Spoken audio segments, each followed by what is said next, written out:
Welcome out to another episode of It's All Been Checked Before. This time, DS9 again. Vortex. Want to get into a vortex. Vortex of giving. Patreon.com/IABD. Get into a vortex of giving, and you're going to get a vortex of goodies. How many more times can I say vortex? Speaking of vortex, Facebook, that's a vortex. But we're out there. It's all been checked before. It's spelled just like it sounds. It's all been checked before. Having lots of fun. Letting you know what we're up to. Interacting with you. Come on out. It's all been checked before on Facebook. Get into the vortex. And this is Vortex on It's All Been Checked Before. Welcome out to another episode of It's All Been Checked Before. Your regular hosts are here. This is Steven. And Keith on time for once. And it's great. Jimmy-Jerome. We're here to discuss the Deep Space Nine episode, Vortex. First impressions. When I reached for something, I almost like jumped right to the end. I don't want to give anything away to people who haven't seen it yet. Mm-hmm. You know, like one of you perhaps, or the listeners. Yeah, Our listeners tend to listen to a few minutes of this, watch a few minutes of the episode, a few minutes of this, a few minutes of the episode. they queue it up. I'm pretty sure that's how most of them consume this, yeah. Or they listen to our first impressions before they decide if they're going to watch the episode or not. Right. It was fun for a few reasons, I think. It went some directions I didn't expect it to go, especially at the end, which I think redeemed a lot of it for me. Okay. I'm pretty sure I had seen this before because I kind of remembered at least part of the twist at one point, but not like the whole thing, and certainly not where it ended up going. I kind of liked the tease, learning more about Odo's backstory. It did almost feel a little too easy, and I guess there was a reason for that. Mm-hmm. Yeah, we alluded to this at the end of last week's episode, but I got more interested as we got more into Odo's trajectory, actually. Yeah. So I like that aspect of it. The rest of it, this week definitely did not hang the moon, but I thought it kept my interest. I thought they kept adding just enough elements to keep me interested, even though I felt like there was some things going on that just kind of disappeared, and you know, Quark and Rom are kind of in there at the beginning, and then we kind of lose them because they're not relevant to it. Because again, it shapeshifts into a story about Odo and our friend Proton and his daughter. Well, they're the key story. Yeah. You're welcome, Keith. Oh, yes, Thank you. So, yeah, I think there are a lot of interesting elements here. So I ended up liking it. I don't know if I love this. I ended up liking it. It made it like category. Yeah, I won't. I think it was better than last week's episode for sure. The next gen lessons. I didn't get sucked into the vortex of the episode, yes. But I did. I did enjoy it as well. I don't remember. I know I've seen it because I've seen every episode of Deep Space Nine. This episode was totally forgettable to me. The only part that felt even a little bit familiar was the key. The rest of it, I was like, I don't remember what this is or where this goes. I do remember distinctly, though, when DS9 was new, even though I wasn't watching it week to week when it was new because I was a kid and it was up, I couldn't stay up, and lots of things. But I do remember following the series, like getting some of the action figures, even though I hadn't watched the show, like being interested in it, and just the mystery of what Odo was. I thought it was really cool that he didn't know who his people were or anything about them. Mm-hmm. Now, obviously, I know all about them because this show definitely gives you plenty of his people. But that's not a concern. You will not leave this episode with mysteries of where Odo came from, or the series. But that's a series, I mean. But I think similar to what Keith was saying, as they were talking about the changelings a bit, I'm like, this doesn't all quite gel with what I know about the changelings. And then, of course, there's a reason for that. So it's like, okay, that's cool. Because we've talked about like the first Bajoran episodes and the first Ferengi episodes don't gel with what they are later, or Trill. The changelings, I'm pretty sure they do know what they are before they show up. And this episode gave us some true hints and some not true hints, but I think that was by the design of the character and how it was working. The only thing I think that bothered me a little bit is, given what we learn of his people, I really think just about anyone coming from the Gamma Quadrant should be very familiar, and it was kind of weird that this character wasn't so familiar with his people. But that's what we learn later. Yeah.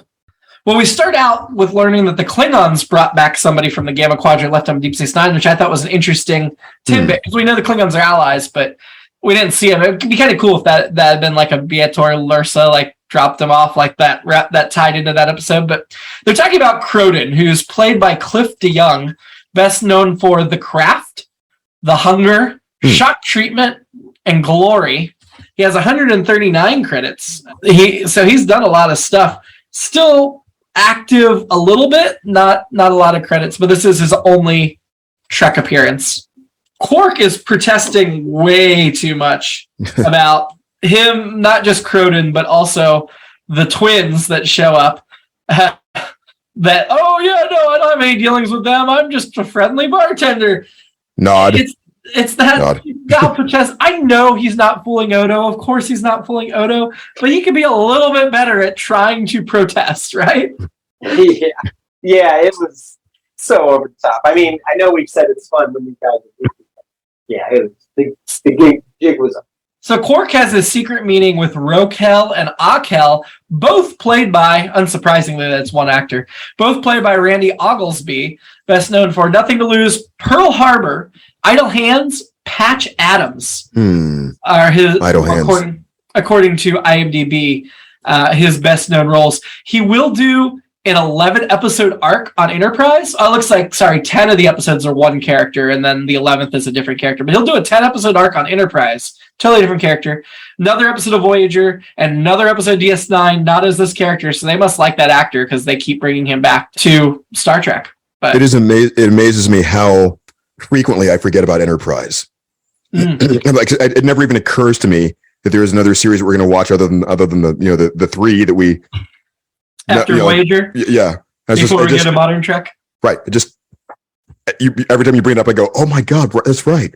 Yeah, and I've only seen like 30% of it. I'm super excited to get to it. In the meeting, Odo has disguised himself as a glass. How did he get on the tray without Rob noticing? I thought it was weird that the cold open ended with a shot of the glasses. I'm like, is it about what's in the glasses? And then later... You're supposed to count them. I love that... Quark gives you like the Encyclopedia Brown key at the end. I knew it because there were 5 glasses on the tray for 4 people. Yeah, but we saw Ron preparing the tray. We saw Odo clock that. But where was the time for Odo? Did somebody distract Rom and he set down the tray and then Odo climbed on board? I really felt we could have used that clue because it really felt weird that Rom didn't notice that he got on there. I guess I would have to go back and watch I wasn't looking at the screen during that point. Maybe there's some sort of time lapse, or did they make it seem like it was continuous? It sure seemed to me Rom was, he loaded the train, he was going to carry it off to the holosuite, and then all of a sudden there's a 5th class on it. I did think it was very interesting. I don't remember this tidbit about Odo or changelings in general, that he was a broken glass and the effect showed multiple pieces of him and then he came back together. I didn't remember that Odo could break apart into all those pieces and then reform. I wrote, now this is shape-shifting, because I thought that was the best thing he's done so far. I thought, I did not see that coming up. I don't think we see that again. I don't think we see changelings break into multiple pieces like that and then reform. Well, for that matter, I started to think about how while he's a glass, what is he using to see and hear? Can he see when he doesn't have eyes formed? He has secret microscopic eyes.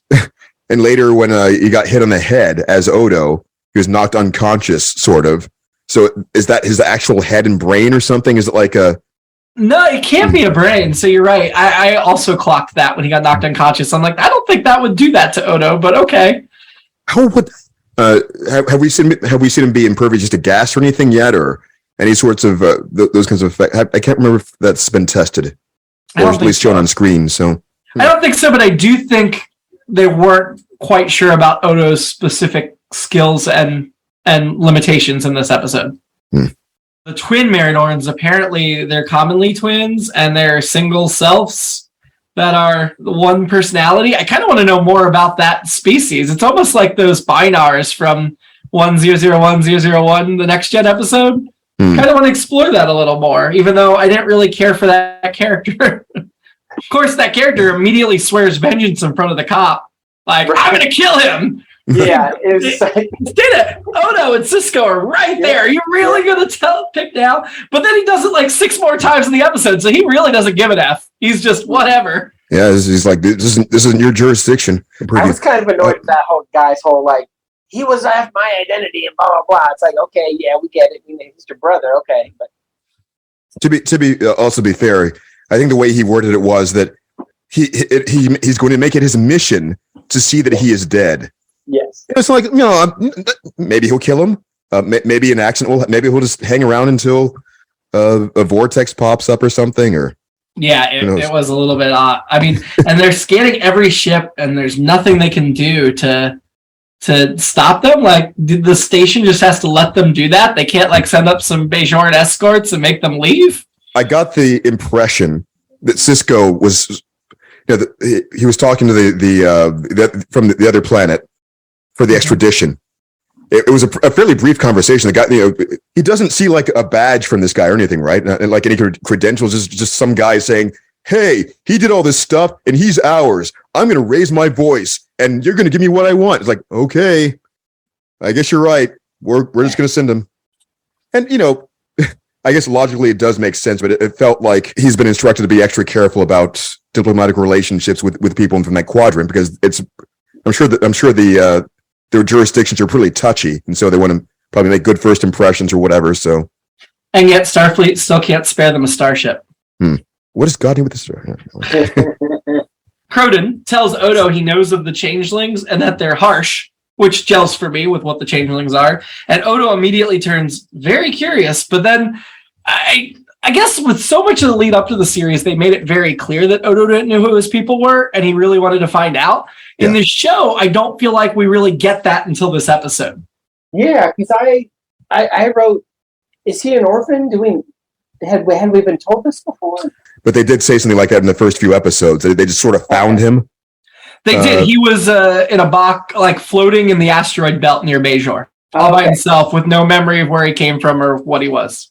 Did he know he was a shapeshifter already? Yeah. And we won't get into his backstory of like how he spent time with a Bajoran scientist and who was studying his properties, not realizing he was sentient at first, when Odo was essentially a baby. They essentially sent Odo out as a baby. They didn't wipe his memory. He doesn't know where he came from because he was a baby when they sent him out. Okay. I guess that's a little bit of a spoiler, but I don't think that's really a spoiler much anyway. He was sent out. They found him near Bajor, which makes sense because he came through the wormhole. But I think that was made clear in this episode that the changelings are in the Gamma Quadrant. The Bajorans just didn't know the wormhole was there, so Odo must have slipped through the wormhole as a baby. Mm-hmm. Morn is the witness tying Quark to the killer. Love that. Anytime you want to give Morn some story, especially when he still doesn't talk. Love it.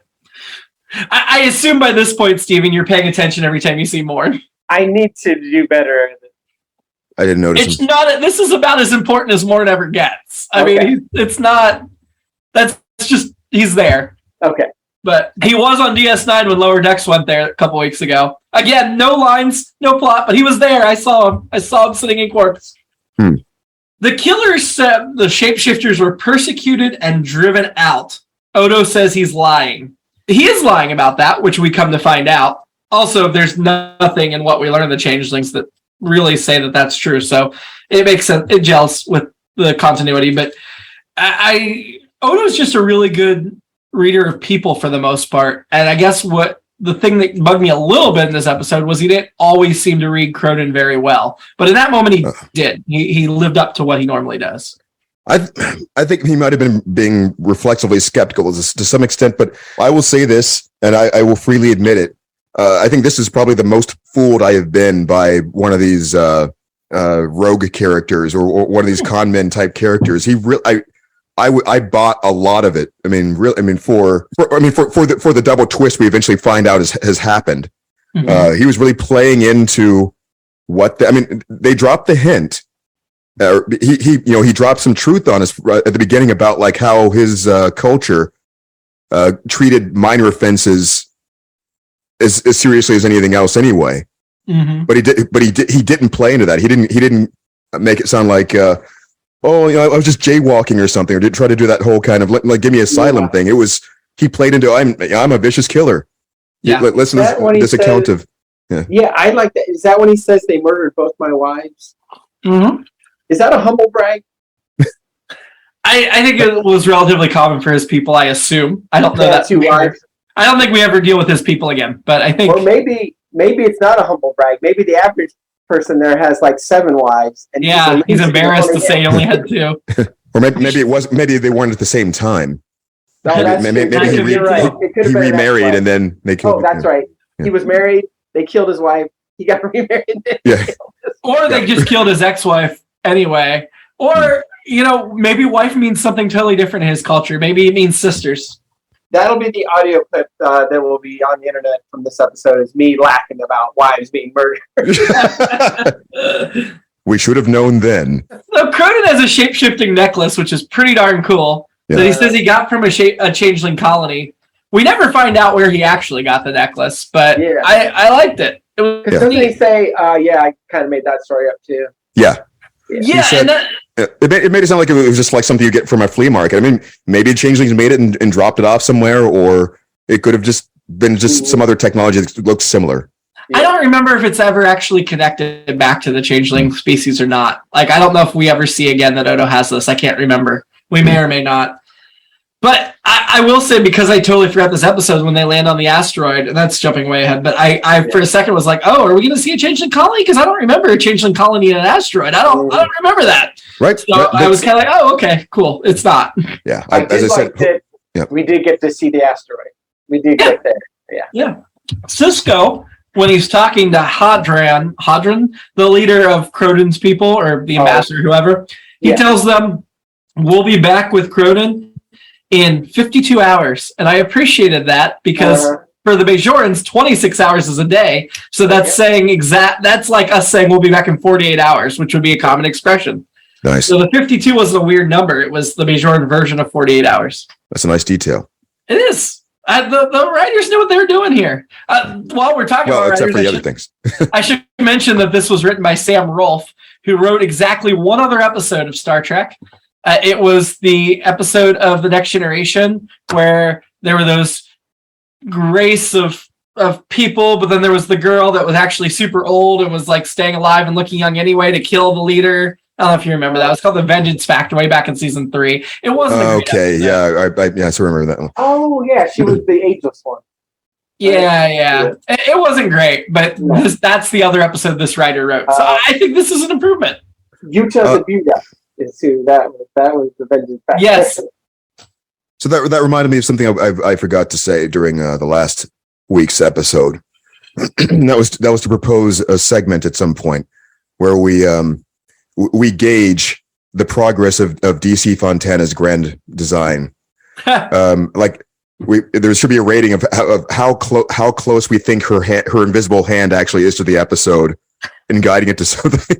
I'm pretty sure after Next Gen season 1, she wasn't involved in anything else. Yeah, but this is back from my alternate episode, like a month or two back. This is further back than I usually remember anything, but because I was just so amused with myself for it. The whole thing with secretly pulling the strings from afar. Yes. Yeah. She took a dive so she could keep her puppet in place, and every now and then she gets in there to meddle with episodes. Like what was the name of that writer from Lessons? I don't remember. It was something that sounded suspiciously just like there's probably an anagram in there somewhere. I don't know. Hang on, I'm looking right now. It was written by an initial. There was an initial. Ronald Wilkerson and Jean-Louise Mathias. Yeah, I don't know. That sounds suspicious somehow. Okay. Keith, I would love to read that novel if you want to write it about DC Fontana secretly manipulating Star Trek from afar. I would love that. I think that is on the level of like Brett Spiner's murder mystery. Have you guys seen Brett Spiner's murder mystery that came out like last year, I think? Yeah. I don't think so. So he was asked to write, this is for the Patreon viewers, he was asked to write a novel, Brett Spiner, by some publishing house. And they wanted him to write a novel about his time on Star Trek because a lot of the actors have written biographies, Mm-hmm. And his was called Fan Fiction. And it was about while he was filming The Next Generation, a woman he was sleeping with was murdered. And it gets in this. So basically what he did was take his real relationships with LeVar Burton, Michael Dorn, Patrick Stewart, Jonathan Frakes, whatever, and make it into a fictional murder mystery that takes place during their filming of the series. That's awesome. where he's an actor playing Data, but he gets caught up having to investigate this woman's death. And there's, of course, like secrets and betrayals. And it's pretty fun, quick read. Fan fiction by Brett Spiner. So it's a memoir inspired by true events. Ooh. Bashir confirms the necklace's authenticity. I'm glad they had that in there because that immediately got rid of any doubts that like this guy was just all full of crap. Like he's like, no, genetically this is like you. Huh. I guess that it's the same kind of shapeshifter that Odo is. That doesn't confirm that there's only one kind of shapeshifter in the galaxy, just that. That is a form of shapeshifter. It definitely wasn't a changeling because it didn't have any sentience. It wasn't Odo in that regard, but it was genetically similar. Meaning maybe it was a piece of a changeling that came off at some point or something. I don't know. I kind of feel like they do bring it up again, but I can't swear to that. My memory is hazy on it. Well, I think I suppose that the significant thing is I missed that anyway, that the doctor confirmed there is some genetic link to it. So that is evidence that there is some, That's why Odo at the end called it cousin, because Bashir said essentially this is like your cousin. Ah, that's right. Yeah. Yeah.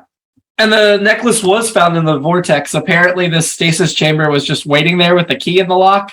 And when he found it, that seems really convenient, but I was looking up the shape-shifting locket on Memory Alpha, and I do not see anything other than this episode, so maybe it doesn't come back up. That's unfortunate if it doesn't, because I also bet the shape-shifting locket is available on Amazon. It's not, because how would you make that? I don't know, but I feel like somebody's... You just have to have the solid version. It would be cool if they made like a little Transformers toy that you could change it from one shape to the other. I'm pretty sure I've seen something where you could do that now. Right. I think there's like magnetic beads or something you could form into that shape, or I think you can electrify something, or there's the raisable one where you can make the guy have the beard and then he's bald, and then you can use it like that. That's state-of-the-art technology. If you do have it, that's a shapeshifter for sure. Wooly Willy, the height of technology. Yeah, that's how he's never been captured. He can change his appearance like that, yeah. Yes, officer, he was a bald man. Couldn't be me, I have a full head of hair. So they sent Odo off without an escort. Again, I know they're not going to have a Starfleet ship, although I feel like Sisko could request one for this kind of purpose, but they're not going to send one of the Bajoran fighters with them or something? I think they were just trying to skirt the whole issue, because again, the whole, especially once they get across the wormhole, I think things would get pretty murky. I do want to know how the scanner missed the runabout hiding under the ship. If you're scanning a ship, I think you'd see the other ship next to the ship. Yeah.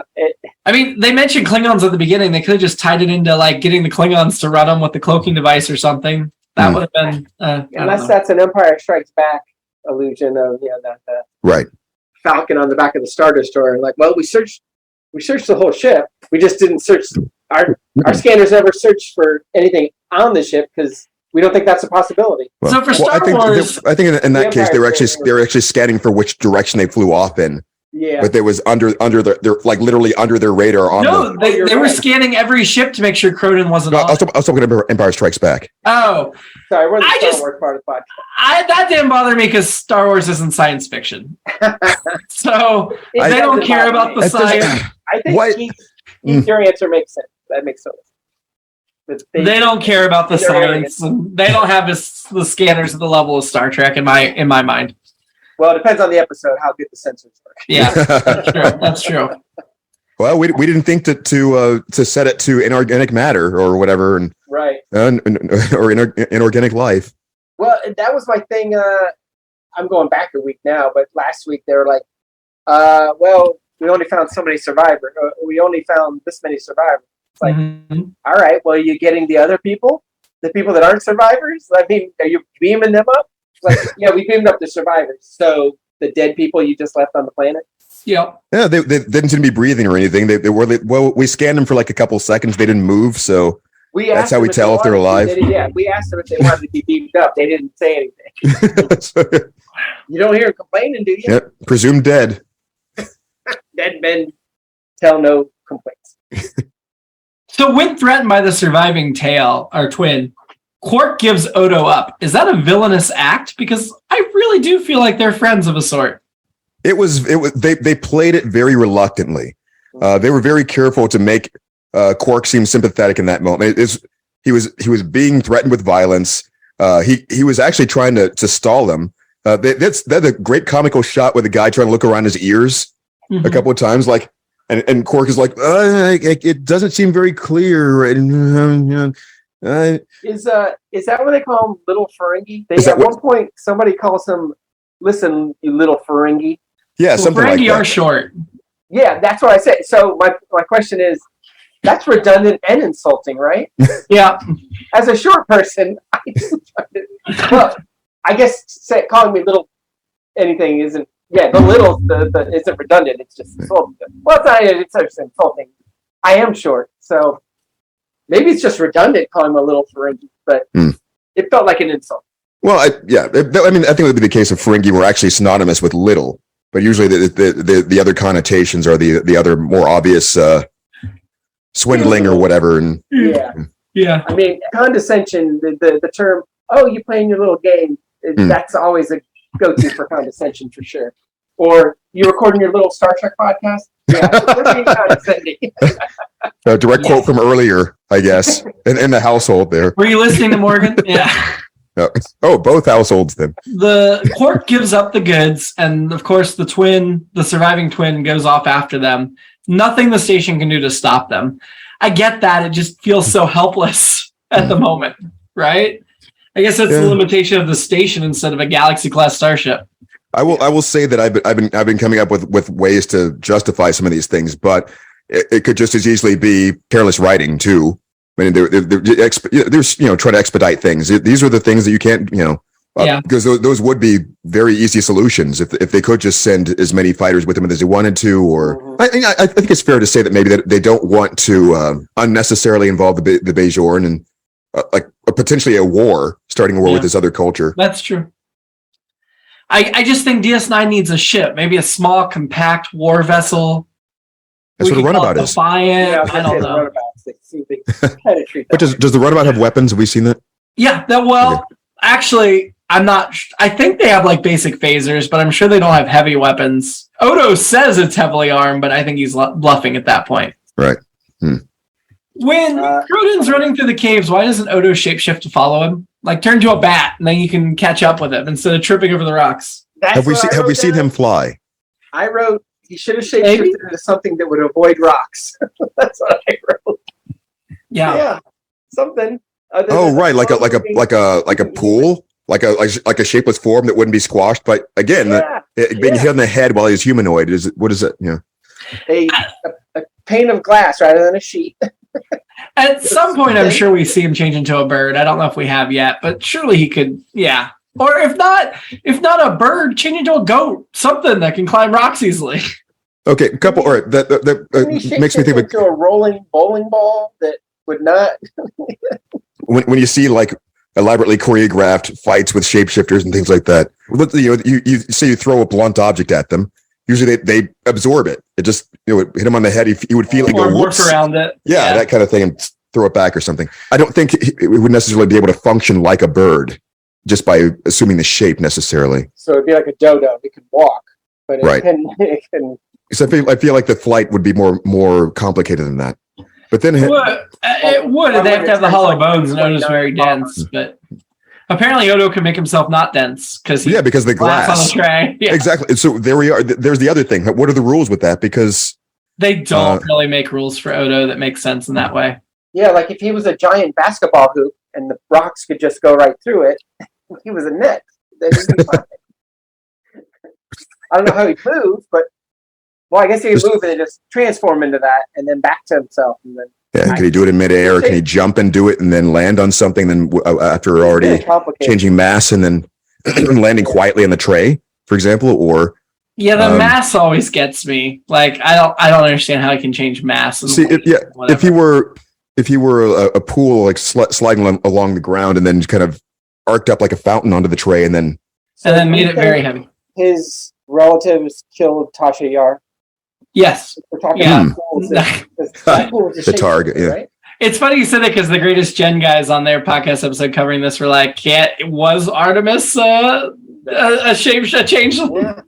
Yeah. I don't think so, but yeah, that's fun. I like that idea. Well, according to Croden, changelings are only a myth anyway until he met Odo. So he made it all up. Didn't have any knowledge of changelings, but now, of course, we find the stasis chamber and his daughter. Croden almost leaves Odo at one point as it's all caving in, but I feel like he looks at his daughter and then turns back. Is that what? If his daughter wasn't there and out of the stasis, do we think he would have left Odo to die and he just had to be a better person in front of his daughter? Because that's the impression I got. That was the hint they gave us, certainly. Yeah. I think the suggestion was either if she weren't there to witness it, he would have done it, or they're showing, not telling, as far as we're seeing him get a visual reminder of why he needs to be a good person. Like he might have, even if she weren't there, he might have thought, "What would my daughter think?" or something like that. But yeah. And then Croden asks Odo to take care of his daughter, which is, that is where we see him be noble. And I don't think we've seen that in the first part of the episode. And so that made me a little suspicious about Odo's turn. But you could argue that Croden was like, well, they're not going to believe me anyway. I'm just going to stay single-minded on my mission and go through. And then he got his daughter. Once he made sure she was safe, that was his mission. So he could afford to be more generous at that point, I think. Right. As I was saying at the beginning of the episode, I was impressed with that turn because I didn't see it coming, but it made sense to me. It made sense that the guy was dedicated enough to, I don't care what they think of me. I'm going to keep pushing through and playing this part until I get what I want. Then it doesn't matter. Yep. I think you're right. The Vulcan ship just is conveniently there. I don't know if we've really seen Vulcan ships, so I got excited about that. Did they show it? No, but Odo had the communication, and the fact that there was a Vulcan ship and a Vulcan captain. I'm like, aren't Vulcan ships just Starfleet ships? No, they are not. So it's interesting to get that little bit. I do think, while it is keeping it Odo's character to serve justice, not the law, and let him go, I do think Odo probably should have and could have asked a couple more questions before he just let him go about what exactly his crimes were, or done some verification on what exactly his crimes were. Because they send him off and then they're like, oh, by the way, no, he murdered 50 people on his planet. He's a serial killer. Some of them children holding puppies. That wasn't his daughter. That was his accomplice. Wow. He just looks young. That was his kidnapping victim who was, Stockholmed or something. I just feel like Odo should have asked a couple of questions at that point. That's a great alternate episode. Yes. That's the last scene. We got away with it again. They shortcutted it with earlier though with the daughter coming out and saying, all you were doing was trying to protect us or something like that. And so that's what she's trained to say. Right. And honestly, how do you really think the daughter knows what her dad was up to all the time? No. Mm-hmm. She could think that's what her dad told her. I was just trying to protect you, but really he was dextering. Oh man, that was a really good point. Yeah, whenever there was trouble, he just put her in stasis. The spot. So so you're saying Dr. Mabenga's a serial killer? No, I'm kidding. Well, TBD. So Odo's gonna lie about him getting away, which again, I think Odo serves justice, not the law. I don't have any problem with him lying if he thinks that was the right thing to do. But we do get that touching scene where he gives him the necklace, and I know he doesn't need the necklace anymore, so it really doesn't cost him anything to give it to him. But it is an act of kindness, I think, to give it to him. Yeah. My alternate episode was Odo actually keeps the daughter, and we explore that. And he explores his humanity and connection to other people through his relationship with her. Since I don't know the show, obviously, I'm going through DS9 for the first time. I actually thought, is that what happens here? So they did have... I almost bought it for myself first. I was like, I'm pretty sure that didn't happen, but at the same time, it felt believable. Yeah. And unlike Next Gen, where if you introduce a love interest, they have to be gone by the end of the hour, and you can't let those things develop. Yep. DS9 lets those things develop. So those rules don't apply anymore. If you see a character, we have characters that stick around or don't or leave or develop. So things like this definitely happen in the series. My alternate episode is related to one of my earlier notes. I love when Rom flip flops. I feel like he's done it several times already. Just this far where he's like, da da da da. And they're like, well, no, really, that guy's the bad guy. oh, well, this is the problem then. I just love it. So what I'd love to see is, and I know this goes against us hating Shades of Grey maybe, not a clip show, but a blooper show or an outtake show where Rom is running through all of his different excuses for things, and they just keep solving it like, nope, that can't be right. Oh, well, this is what, no, actually that guy. Oh, well, I'm siding with that person. So I feel like this is the first episode that really did Rom pretty well, of who Rom is, where he's not very smart. He gives away stuff, just gives it away. Are you suggesting that Quark set this up? He's bumbling and he's subservient to his brother. That's the Rom we're going to get going forward. And before, he's plotting to kill his brother. That's not Rom. This is Rom. Yeah. So I was excited to see Rom being true Rom. Okay. Although Rom has a great growth arc through the 7 seasons too. I thought when they first went into Nebula, it was a Matara Nebula shot, but then the later shots did not look like Rathacon, which is fine. There are different nebulas. He says, "Your precious Vortex," which I just said. He said it. There it is. The episode. They said the word vortex a few times. They did. It was a little cheesy, but it still worked for me when he's like, "I'm going home. Home. Where is it?" Or when Odo said it. It still worked for me. Renee Albamoy delivered it well, so I appreciate that. So. That sad ending where he talks to the necklace and calls it cousin. Yeah, that was affecting. Renee Albamoy did a great job in this episode, and it made me want to see more about Odo. So that is the good. I actually liked this episode, like I said, quite a bit better than last week, even though I feel like I just keep picking it apart. It wasn't a terrible episode. It was pretty good. It just it could have been better, I guess. The thing we talked about last week of what was the A and the B, I think the way I called it a bait and switch, but it was such a slow developing bait and switch where it's like, oh, this is what the episode's really about. Yeah, it's about Odo. I thought it was well done. Yeah, but again, IMDb description's spoiling by telling you what it's really about instead of what the first 15 minutes set up. It really should have been like a murderer hints that he knows Odo's people or something. That would be a better description than what they gave. Mm. IMDb fails frequently on episode synopsises. Yes, I said it, IMDb. I'm not sorry. Come at me, bro. That's what the B stands for in IMDb. IMD bro, come on. Who was your shady character this week? Croden. He ends up coming around, but I guess that that's a pretty solid answer. That he, I complain about this a lot, where it's like the person's like, "Well, I can't tell you what's going on," and then it's like, and then they finally do it. It's like, crap! But he was slippering and sliding all over the place. So I actually. I end up kind of enjoying him, and the actor, I can't remember his name, but I looked him up, but he did a lot of 70s to 80s stuff, so I recognize him even through the weird forehead makeup. Good actor, and he always played kind of a good, nice guy, so I was like, okay, this guy's going to end up being a nice guy, or I wanted to believe that, and it kind of ended up there. Mm-hmm. I chose Quark. He's always shady. He was doing deals under the table. I think what bothered me was when he gave up Odo. That bothered me more than anything. I expect him to try to get one over on Odo. I don't expect him to give up Odo, even under threat of violence. I think if this were season 4 or 5, he would not give up Odo. I think that's a good point too. That he's still not quite there, but I still maintain that they're showing it. They're showing the development there. He was legitimately remorseful and actually worried for Odo because he kept bringing up, he's like mournfully that Odo wasn't going to give up the prisoner and get himself killed. He was upset about it. Rom was playing it all wrong. He assumed, he's our enemy. We should be glad this is happening, right? Right, boss? Mm-hmm. Right? That kind of thing. So. Yeah, I don't think Rom has the same relationship with Odo that Quark does. Right. But Quark and Odo have been on the station for years. They didn't just meet. And I think that's been mentioned, but it'll be more made clear when we see flashback episodes during the Cardassian occupation that Odo and Quark have already known each other an extended period of time. Right. But my point though is it's I see it happening. I think they're playing it really well. Even if it doesn't seem like he's doing the right thing, I can tell that he really wants to. Okay. Or they're like really pushing it. So I would also go with Croden. Again, very convincing. Whether it was for a good or bad reason, it was like almost like an improvisational con man kind of brilliant thing he was doing. He was essentially cold reading Odo and picking little clues to entice him, and then kept trying to drop in credible sounding.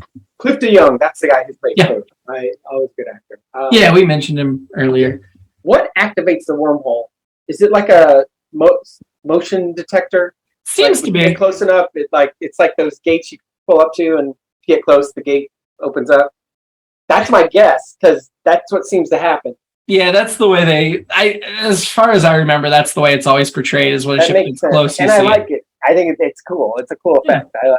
Yep. It's like a supermarket door. It's amazing, though, the Cardassians did accidentally stumble upon them, except space is big and it's small. So, that's right. Well, that's a very interesting point, too. Do they ever really quantify or give us looking for it? Yeah. A measurement of exactly what point you have to get to activate it, so to speak, or to even get through it? Or I guess it would depend on how far it was from the planet, because Deep Space Nine was orbiting Bajor. So Cardassian ships were coming there and leaving there. But if you think about, if there were ships coming from anywhere in our solar system to Earth, if you don't arrive at just the right trajectory, you're going to miss the wormhole. Right. So I guess it makes sense they never found it. But yeah, and same. My question though is, I don't think they've bothered to explain it in that way, and I'm wondering if there ever is some sort of thing they publish where it's like, here's the explanation. It is exactly this large, is like a size of a pinhole or a donut or a bus or what, I don't know. I mean, it's bigger than a Galaxy class starship, but still, it's not that big. It's not as big as a moon. You can see when the ships go through it how big it is. Right. But I mean, the activation point, though, because it seems like it's not visible. I don't think they ever get into that. Unless, I don't think they ever get into that. I didn't feel like they needed to, but... Well, Stephen proved you wrong. Who are you having a drink with? Odo, and he's going to be the last. I drink that. Oh, wow. That's kinky. I'm not kink-shaming you, but... Can he talk to me while I'm drinking out of it? Oh my God! With the mouth of the glass, and then you're basically making out with him every time you sip it. In my brain, I envision it like Tally, and he's just like, "How's that drink having?" Oh my God! So, I'm gonna have a drink with Odo too, but he's not the glass; he's the drink. No, I'm kidding. And I'll have my drink, and I'll just throw it against the wall, and he'll just reform himself. Yeah, there you go. Yeah, I'm just doing Odo because I feel like he's been through some stuff and needs somebody to sit and talk to, and he'd probably be grumpy and not open up, but still. I mean, I want to be Quark in that situation and have a drink with him and apologize for giving him up. Yeah. I like that answer. I would probably both of them then, really. You'd do both. Yeah. You'd be both versions of Odo. Well, no, at a drink with Quark and Odo in that situation. Ah, yes. The intermediary.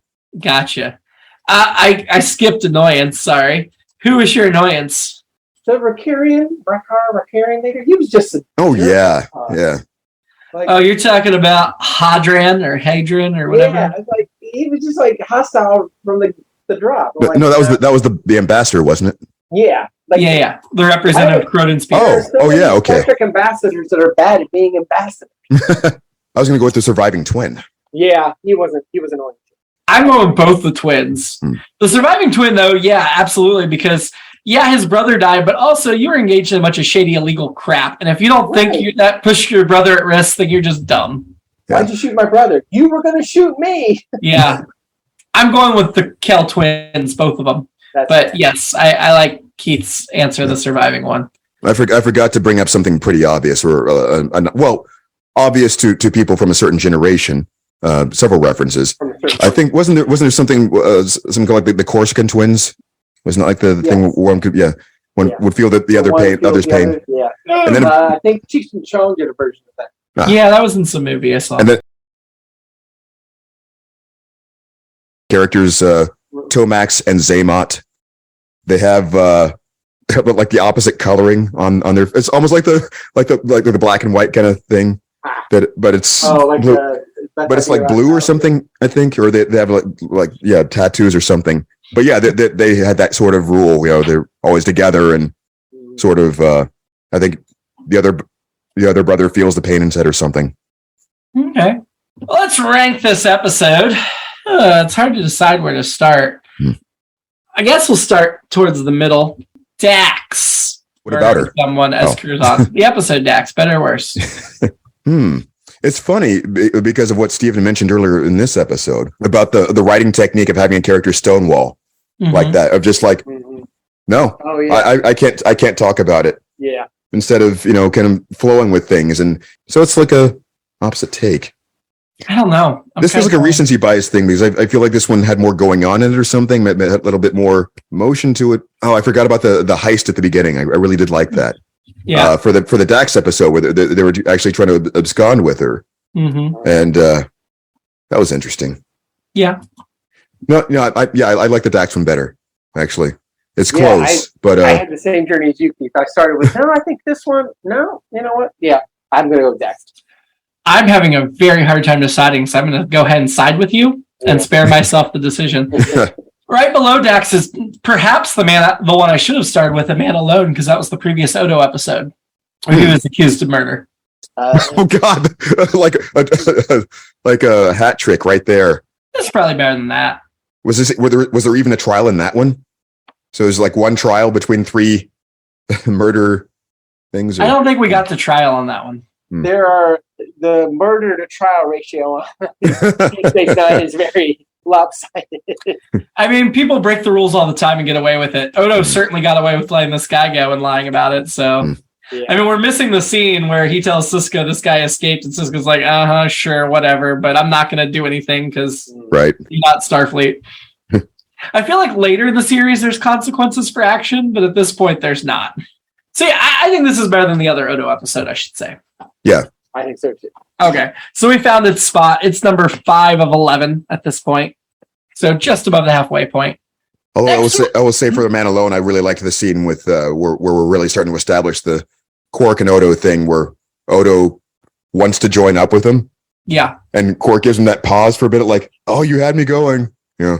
Quark and Odo is my second favorite bromance on this show, I think. Because Bashir and Garrick, it's hard to beat Bashir and Garrick. Well, not really, because we haven't seen them, so. We saw them once. I know, but Quark and Odo might beat them. I always thought Bashir and Garrick were my favorite, but Quark and Odo, from what we've seen so far, might beat them. We'll see. Yeah.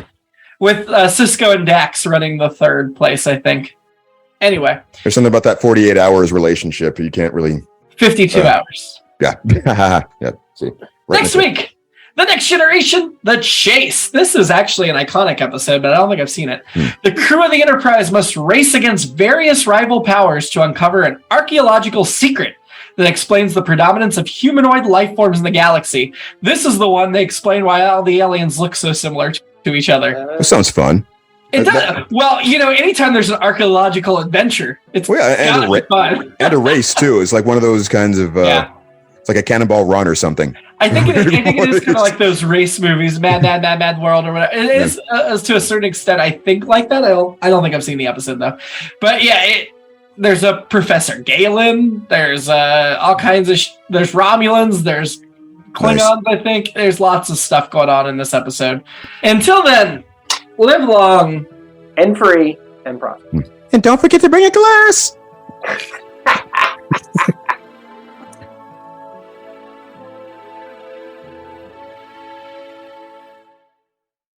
It's All Been Done presents Who's Got the Time?